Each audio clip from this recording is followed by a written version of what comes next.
যেখানে হাড় খাটুনি পরিশ্রম করেও সমাজের মধ্যে পরিচিতি লাভ করা যায় না, সেখানে যদি আপনি সামান্য পোশাক ছোট করার মাধ্যমে পরিচিতি লাভ করতে পারেন, তাহলে আপনি কেনই বা এই সুযোগটি বাকি রাখবেন বা কেনই বা আপনি কাজে লাগাবেন না? আমাদের অনেকেরই প্রশ্ন যে সামান্য একটি পরিচিতি লাভ করলেই মানুষ কেন এত পরিবর্তন হয়ে যায়, কিংবা কেন তাদের পোশাক ছোট হয়ে যায়। আজকের ভিডিওতে আমি এই বিষয়টি তুলে ধরার চেষ্টা করব।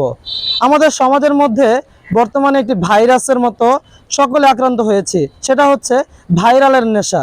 ভাইরালের নেশায় আমরা সকলে আক্রান্ত। কে বা না চায়? জোয়ান থেকে বৃদ্ধ, বৃদ্ধ থেকে মানে যত সর্বস্তরের মানুষই আজকে ভাইরাল হওয়ার জন্য উঠে পড়ে লেগেছে। সবাই চায় সমাজের মধ্যে মানুষ আমাকে চিনুক, আমি ভাইরাল হই এবং আমার এখান থেকে কিছু অর্থ উপার্জন হোক।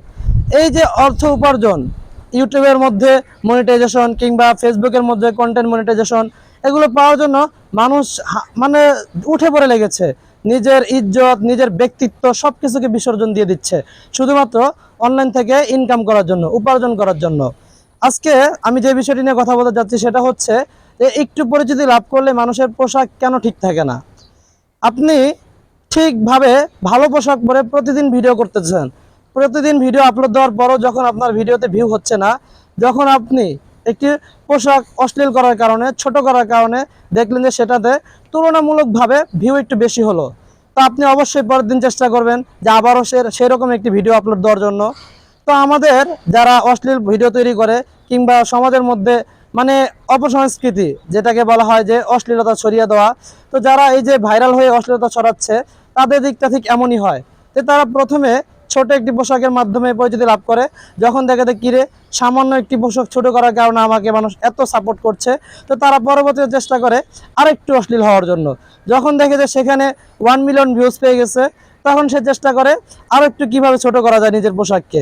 তখন যখন দেখে যে সেখানে 2 মিলিয়ন ভিউজ হয়েছে, এভাবে তারা কি করে মানুষের উৎসাহের কারণে আস্তে আস্তে নিজেদের পোশাককে আরও ছোট করে ফেলে। এতে করে দেখা যায় কি নিজেদের ব্যক্তিত্বকে তারা ভুলে যায়। তারা ভিউসের দিকে নজর দিয়ে নিজেদের ব্যক্তিত্ব যে একটা আছে, নিজেদের একটা মানুষ, নিজের আত্মসম্মান, আত্মমর্যাদা আছে, সেগুলোকে সবাই ভুলে যায়।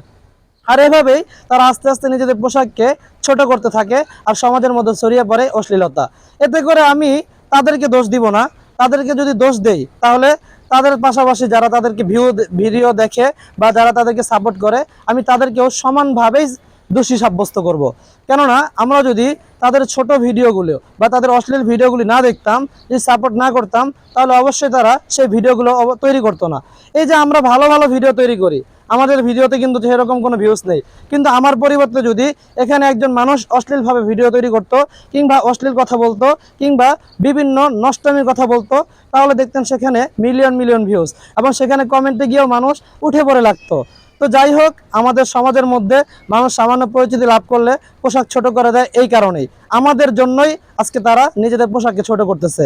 আমরা যদি সেগুলোকে রিজেক্ট করে দেই কিংবা সেগুলোকে না দেখি, সেগুলো থেকে দূরে থাকি, তাহলে অবশ্যই তারা আর খারাপ ভিডিও তৈরি করবে না। তো যাই হোক, যেটা বুঝাতে চেয়েছিলাম অবশ্যই আশা করি বুঝতে পেরেছেন। তো ভালো থাকবেন, সুস্থ থাকবেন, আসসালামু আলাইকুম।